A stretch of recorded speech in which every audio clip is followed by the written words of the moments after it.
മുഖത്തെ കറുത്ത പാടുകളൊക്കെ മാറി മുഖം നല്ല കളർ വയ്ക്കാൻ പറ്റിയിട്ടുള്ളൊരു ഫേസ് പാക്കാണ് എന്ന് കാണിക്കുന്നത് കേട്ടോ.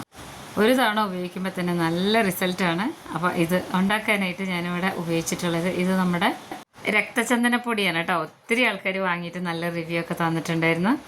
അത് 1/2 സ്പൂണ്. പിന്നെ ഞാൻ എടുക്കുന്നത് ബ്രൂവിൻ്റെ 2 രൂപയുള്ളതിന് കേട്ടോ പാക്കറ്റാണ് ബ്രൂ കോഫി. അത് എടുത്തിട്ടുണ്ട്. അത് മുഴുവനായിട്ടും ഇട്ട് കൊടുക്കണം കേട്ടോ. അപ്പോൾ റെഡ് സാൻഡൽ പൗഡർ ആവശ്യമുള്ളവർ ഈ നമ്പറിൽ ഓർഡർ ചെയ്താൽ മതി. ഇനി ഇതിലേക്ക് തൈരാണ് കേട്ടോ ചേർത്ത് കൊടുക്കുന്നത്. 2 സ്പൂൺ തൈര് ചേർത്ത് കൊടുക്കാം. അധികം വെള്ളമുള്ള തൈരാണെന്നുണ്ടെങ്കിൽ നമുക്ക് 1 സ്പൂൺ മതിയാവും. ഞാനിപ്പോൾ ഇവിടെ കുറച്ച് കട്ടി തൈരാണ് എടുത്തിട്ടുള്ളത് കേട്ടോ. കുറേ ദിവസമായിരിക്കുന്നു ഞാൻ ഫേസ് പാക്കൊക്കെ ഇട്ടിട്ട് കേട്ടോ. അതുകൊണ്ടാണ് വീഡിയോ ലേറ്റ് ആയത്. പിന്നെ ഞാൻ കഴിഞ്ഞ വീഡിയോയിൽ പറഞ്ഞിട്ടുണ്ടായിരുന്നു നാട്ടിലായിരുന്നു. അപ്പോൾ നാട്ടിൽ നിന്ന് വരുന്ന സമയം അതിൻ്റെ ഒരു തിരക്കും കൂടി ആയതുകൊണ്ട് നല്ല മഴയാണ് അവിടെ കേട്ടോ. അപ്പോൾ അതാ നന്നായിട്ട് മിക്സ് ചെയ്തെടുത്തിട്ടുണ്ട് കണ്ടോ. ഇനി ഇതിൽ ഒരു ഇൻഗ്രീഡിയൻസും കൂടെ ചേർത്ത് കൊടുക്കുന്നുണ്ട്. ഇത് ഉണ്ടെങ്കിൽ നിങ്ങൾക്ക് ചേർത്ത് കൊടുക്കാം കേട്ടോ. ഓപ്ഷനിലാണ്, പക്ഷേ ഇതുണ്ടെങ്കിൽ നല്ല അടിപൊളി റിസൾട്ടാണ്. ഞാൻ കാണിച്ചു തരാം. ഇത് പപ്പായയാണ് കേട്ടോ. നമ്മൾ നല്ല പഴുത്ത പപ്പായ വാങ്ങിച്ചിട്ടുണ്ടായിരുന്നു. അപ്പോൾ അതിൻ്റെ മൂട് ഭാഗമുണ്ടല്ലോ, ഇങ്ങനെ കുളത്തുള്ള ഭാഗം അതിങ്ങനെ ചെത്തി മാറ്റി വെച്ചതാണ്. അതിൽ നിന്ന് ഞാനിങ്ങനെയാണ് കേട്ടോ ചെയ്യാറ്. പപ്പായ എപ്പോൾ നമ്മൾ വീട്ടിലുണ്ടെങ്കിലും അത് മുറിക്കുമ്പോൾ അതിൻ്റെ ഈ ഒരു ഭാഗം എടുത്ത് മാറ്റി വയ്ക്കും. എന്നിട്ട് ഒന്നുകിൽ ഇതിൽ കോഫി പൗഡർ ഇട്ടിട്ട് മുഖത്ത് ഇങ്ങനെ നന്നായിട്ട് സോഫ്റ്റായിട്ട് മസാജ് ചെയ്യും. അതല്ലെങ്കിൽ ഇതുപോലെ ഫേസ് പാക്കിൽ ചേർക്കാം. നല്ല അടിപൊളി റിസൾട്ട് എന്ന് വെച്ച് കഴിഞ്ഞാൽ പറഞ്ഞറിയിക്കാൻ പറ്റാത്ത റിസൾട്ടാണ് കേട്ടോ ഈ ഒരു കൂട്ടിന്. അപ്പോൾ അതാ ഇങ്ങനത്തെ കളറാണ് ഉണ്ടാവുക. നന്നായിട്ട് മിക്സ് ചെയ്ത് ഒരു 5 മിനിറ്റ് വെച്ചതിന് ശേഷം ഞാൻ മുഖത്ത് അപ്ലൈ ചെയ്യുന്നത് കാണിച്ചു തരാം കേട്ടോ. ഞാൻ കുറേ ദിവസമായിട്ടുണ്ട് ഫേസ് പാക്ക് ഒന്നും ഇട്ടിട്ടില്ല. പക്ഷെ നമ്മൾ കഴിഞ്ഞ വീഡിയോയിൽ പറഞ്ഞിട്ടുണ്ടായിരുന്ന ആ സൺസ്ക്രീം ഞാൻ എപ്പോഴും ഉണ്ട് കേട്ടോ. കുളിയൊക്കെ കഴിഞ്ഞ് കഴിഞ്ഞാൽ എനിക്ക് എൻ്റെ മുഖത്തുള്ള പാട് ഏതാണ്ട് ഒരു 90% പോയെന്നാണ് ഞാൻ വിചാരിക്കുന്നത്. അപ്പോൾ ഇവിടെ നല്ല മഴയാണ്. ഞാൻ ബാക്ക്ഗ്രൗണ്ട് കാണിച്ചു തരാം കേട്ടോ. നല്ല മഴ എന്ന് വെച്ച് കഴിഞ്ഞാൽ തുണികൾ ഉണക്കാനൊക്കെ സ്ഥലം നമ്മൾ ഇവിടുത്തെ ഹാളിൽ തന്നെയാണ് കേട്ടോ. ഇവിടുത്തെ ഒരു ലൈഫ് സ്റ്റൈലൊക്കെ ഇങ്ങനെയാണ്. വളരെ പരിമിതമായിട്ടുള്ള കുറേ സ്ഥലങ്ങളാണ്. അപ്പോൾ മുംബൈ എന്ന് പറയുന്ന ഈ മഹാരാഷ്ട്രയിലെ മഴ ഒരാഴ്ചയായിട്ട് മഴ തന്നെയാണ് കേട്ടോ. ഞാൻ വീഡിയോ ഇട്ടിട്ടുണ്ടായിരുന്നു ഒരു ഷോർട്സ്. നമ്മൾ ട്രെയിൻ യാത്രയിലൊക്കെ ഭയങ്കര പേടി തോന്നും. കാരണം ഈ തുരങ്കത്തിൻ്റെ ഉള്ളിൽ കൂടെയൊക്കെ അല്ലേ ട്രെയിൻ വരിക. അപ്പോൾ വെള്ളം വീഴുന്നതൊക്കെ കാണുമ്പോൾ മലയുടെ മേലെ കൂടെയൊക്കെ അപ്പോൾ നമുക്ക് അങ്ങനത്തെ ഒരു മാനസികാവസ്ഥയായിരുന്നില്ല. ഇവിടെ ഡേ ഓർ നൈറ്റ് നല്ല മഴയായിരുന്നു. നാട്ടിലെ പോലെയല്ല, അവിടെ മഴയൊക്കെ ശരിക്കും വന്നു കഴിഞ്ഞിട്ടുണ്ടെങ്കിൽ നല്ല വെള്ളമാവും. 2003 മറ്റോ വെള്ളം ഇതുപോലെ വെള്ളപ്പൊക്കം ഉണ്ടായിട്ടുണ്ട് കേട്ടോ. അപ്പോൾ അതിൻ്റെ ഒരു ടെൻഷനൊക്കെ ഉണ്ടായിരുന്നു. കോളേജും സ്കൂളൊന്നും ഇല്ലാതെ കുട്ടികളൊക്കെ വീട്ടിലുണ്ടായിരുന്നു. ഇപ്പോഴും അങ്ങനെ തന്നെയാണ് കേട്ടോ. അപ്പോൾ ഞാനിത് മുഖത്ത് അപ്ലൈ ചെയ്യുന്നുണ്ട് അതിനോടൊപ്പം തന്നെ. അപ്പോൾ ഇത്രയും ദിവസം എന്താ വീഡിയോ ഇടാത്തതെന്നൊക്കെ 1-2 കമൻറ്റ് പഴയ വീഡിയോയിലൊക്കെ വന്നിട്ടുണ്ടായിരുന്നു കണ്ടുകൊണ്ടിരിക്കുന്നവർ. വേറൊന്നുമല്ല, ഒന്നാമത്തത് നാട്ടിൽ നിന്ന് ഇങ്ങോട്ട് വരാനുള്ള തിരക്ക്, രണ്ടാമത്തത് ഇവിടെ വന്ന് നോക്കിയപ്പോൾ നമ്മുടെ നാട്ടിലെ പോലത്തെ ഒരു ക്ലൈമറ്റ് അല്ല. നല്ല മഴ എന്ന് പറഞ്ഞാൽ നല്ല മഴയായിരുന്നു കേട്ടോ. കോരിച്ചിരിയുന്ന മഴയാണ് 24 അവർ പെയ്തുകൊണ്ടിരുന്നത്. ഇന്നത്തെ ന്യൂസിലുണ്ടായിരുന്ന 1 മാസത്തെ മഴയാണ് വെറും 4 ദിവസം കൊണ്ട് പെയ്തതെന്ന്. അപ്പോൾ അതിൻ്റെയൊക്കെ ഒരു ടെൻഷനുണ്ട്. നമ്മൾ നാട് വിട്ട് നിൽക്കുന്നതിൻ്റെ ദുഃഖം അതൊന്നും വേറെ തന്നെയാണ് കേട്ടോ. നമ്മളിങ്ങനെയൊന്നും ചെയ്യാൻ പറ്റിയൊരു മാനസികാവസ്ഥ ആയിരുന്നില്ല. അതുകൊണ്ടാണ് കേട്ടോ അത്രയും പറഞ്ഞത്. അപ്പോൾ നന്നായിട്ട് അപ്ലൈ ചെയ്തോ.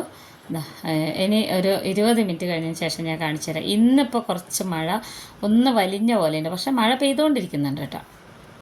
അപ്പോൾ ഒരു 20 മിനിറ്റിന് ശേഷം ഞാൻ കാണിച്ചു തരാം. ഒരു 20 മിനിറ്റ് കഴിഞ്ഞു കേട്ടോ. കുറച്ചൊന്ന് ഇങ്ങനെ ഒന്ന് ഡ്രൈ ആയിക്കൊണ്ടിരിക്കുന്നുണ്ട്. അപ്പോൾ ഞാൻ വെള്ളം തൊട്ടിട്ട് ഇതുപോലെ ഇങ്ങനെ ഒന്ന് കുതിർന്ന് വരാൻ വേണ്ടിയിട്ടാണ്. ഇതിൻ്റെ റിസൾട്ട് എന്ന് വെച്ച് കഴിഞ്ഞാൽ ഭയങ്കര റിസൾട്ടാണ് കേട്ടോ. അപ്പോൾ ഇത് നമ്മളെ വീട്ടിലൊക്കെ പപ്പായൊക്കെ ഉണ്ടെങ്കിൽ ഇങ്ങനെ ചെയ്ത് നോക്കണേ. കോഫി പൗഡറൊക്കെ ഒരു 6 രൂപയ്ക്കൊക്കെ വാങ്ങി വെച്ച് കഴിഞ്ഞാൽ നമുക്ക് 3 തവണ ഒക്കെ ഉപയോഗിക്കാം ബ്രൂ കോഫി. അപ്പോൾ സോഫ്റ്റായിട്ടൊന്ന് മസാജ് കൊടുക്കണേ. മുഖത്തുള്ള കരിമങ്ങലോ കറുത്ത പാടുകളൊക്കെ പോകാൻ ഇതിനൊക്കെ നല്ലൊരു റെമഡി ഇല്ല കേട്ടോ. ഇതൊക്കെ നമുക്ക് ആഴ്ചയിൽ 1-2 തവണയൊക്കെ ചെയ്ത് നോക്കാം. കണ്ടോ, പ്രത്യേക ഒരു ഗ്ലോ കിട്ടും കേട്ടോ. അത് നമുക്കിപ്പോൾ എവിടെയെങ്കിലും ഫംഗ്ഷനൊക്കെ പോകണമെന്നുണ്ടെങ്കിൽ ഒരു തലേ ദിവസമൊക്കെ ചെയ്ത് കഴിഞ്ഞാൽ നല്ലൊരു മാറ്റമൊക്കെ കാണാം. ഞാനിങ്ങനെയാണ് മിക്കവാറും ഫേസ് പാക്കൊക്കെ ഇടാറ്. ഞാൻ ആ ഫേസ് പാക്ക് നല്ല റിസൾട്ട് കിട്ടുമെന്നുണ്ടെങ്കിൽ ഞാൻ എപ്പോഴും വീഡിയോ എടുത്ത് ഇടാറുണ്ട് കേട്ടോ.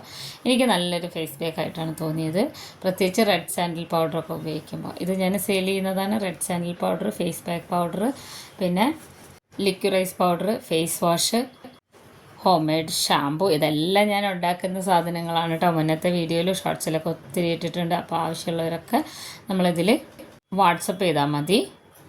നമ്മൾ ഒത്തിരി ആൾക്കാർ ചോദിക്കുന്നുണ്ട് ബീട്രൂട്ട് പൗഡർ ഉണ്ടാക്കുമെന്ന്. അതിപ്പോൾ റെഡി ആയിക്കൊണ്ടിരിക്കുകയാണ്, ഞാൻ കാണിക്കാം കേട്ടോ. അത് റെഡിയായി പാക്ക് ചെയ്ത് കഴിഞ്ഞാൽ മാത്രമാണ് ഞാൻ ഇടുള്ളൂ. ഒത്തിരി പണിയാണ്, എന്നാലും കുഴപ്പമില്ല. എനിക്ക് നല്ല റിസൾട്ടൊക്കെ കിട്ടുന്നൊരു സംഭവമാണ് കേട്ടോ ഈ ഇതിൻ്റെ ബീട്രൂട്ടിൻ്റെ ഫേസ് പാക്ക് എന്ന് പറയുന്നത്. നമ്മൾ ഈ ഒരു ഫേസ് പാക്ക് റിമൂവ് ചെയ്യുമ്പോൾ കണ്ടോ നല്ല അടിപൊളിയായിട്ടിരിക്കും. മുഖത്തിനൊരു വേറെ കളർ തന്നെയാണ് കേട്ടോ. പപ്പായൊക്കെ വെറുതെ മുഖത്ത് വെച്ച് വരുതിയാലും ആ സമയത്ത് നല്ലൊരു തിളക്കമൊക്കെ കിട്ടും. അപ്പോൾ ഇനി ഇത് നന്നായിട്ട് കഴുകിയതിന് ശേഷം ഞാൻ കാണിച്ചു തരാം കേട്ടോ. അപ്പോൾ ആവശ്യമുള്ളവരൊക്കെ ഇപ്പം തന്നെ നമ്മളെ വെബ്സൈറ്റിലുണ്ട് കേട്ടോ, വീട്ടമ്മാസ്.comൻ്റെ വെബ്സൈറ്റിലുണ്ട്. നമ്മൾ ഇപ്പോൾ ഇതുവരെ ഇറക്കിയിട്ടുള്ള സാധനങ്ങളെല്ലാം അതിലുണ്ട്. പിന്നെ കുറച്ചും കൂടെ ലോഞ്ച് ചെയ്യാനുണ്ട്. അത് നമ്മളെ പാക്കിങ് ഒക്കെ എല്ലാം കഴിഞ്ഞിട്ടാണ് പറയുള്ളൂ. കൂടുതലും എനിക്ക് റെഡ് സാൻഡൽ പൗഡർ, ലിക്വിറൈസ് പൗഡറുകളാണ് കേട്ടോ എല്ലാവർക്കും വേണ്ടത്. പിന്നെ ഫേസ് പാക്ക് പൗഡർ കൂടാതെ ഫേസ് വാഷ് അങ്ങനെയുള്ള ഐറ്റംസ്. അപ്പോൾ നന്നായിട്ട് തുടച്ചതിന് ശേഷം ഞാനിവിടെ ഇതൊരു 2 വീഡിയോയുടെ മുന്നേ ഇട്ടിട്ടുണ്ടായിരുന്നു. ഇത് ഞാൻ ക്രീം ഉണ്ടാക്കുന്നതാണ് കേട്ടോ കാണിച്ചിട്ടുണ്ടായിരുന്നു, ഈ വീഡിയോ ഇട്ടിട്ടുണ്ടായിരുന്നു. ഇതാണ് ഞാനിപ്പോൾ ഉപയോഗിക്കുന്ന ക്രീം. അപ്പോൾ ഇതിൻ്റെ ഈ സൈഡിലൊക്കെ കാണുന്നുണ്ടല്ലോ, എൻ്റെ മോള് ഇതിൻ്റെ മൂടിയുടെ മേലെ ഫൗണ്ടേഷനില്ലേ, ലിക്വിഡ് ഫൗണ്ടേഷൻ തേച്ചിട്ട് ഞാനത് അറിയാതെ അടച്ചു വെച്ചതാണ് കേട്ടോ, അല്ലാതെ വേറെ ഒന്നുമല്ല. എപ്പോൾ നമ്മൾ ഫേസ് പാക്ക് ഇട്ട് കഴിഞ്ഞാലും ഇതുപോലെ മോയ്സ്ചർ ചെയ്യാൻ വേണ്ടിയിട്ട് ക്രീം തേക്കണം കേട്ടോ. ഞാനിത് ഉണ്ടാക്കുന്ന ക്രീം തന്നെയാണ്, ഉണ്ടാക്കുന്ന വീഡിയോ ഇട്ടിട്ടുണ്ട്, കാണാത്തവർ കണ്ടു നോക്കണം.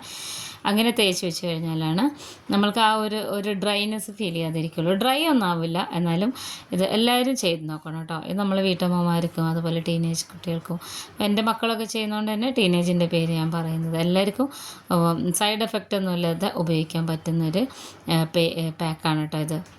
ഇപ്പോൾ ഈ റെഡ് സാൻഡൽ പൗഡർ ആവശ്യമുള്ളവരൊക്കെ നമ്മുടെ ഈ ഒരു നമ്പറിൽ വിളിച്ച് ബുക്ക് ചെയ്താൽ മതി കേട്ടോ. അപ്പോൾ എല്ലാവരും ഉണ്ടാക്കി നോക്കണം. വീഡിയോ ഇഷ്ടപ്പെട്ട് കഴിഞ്ഞാൽ ചാനലൊന്ന് സബ്സ്ക്രൈബ് ചെയ്ത് വയ്ക്കണേ.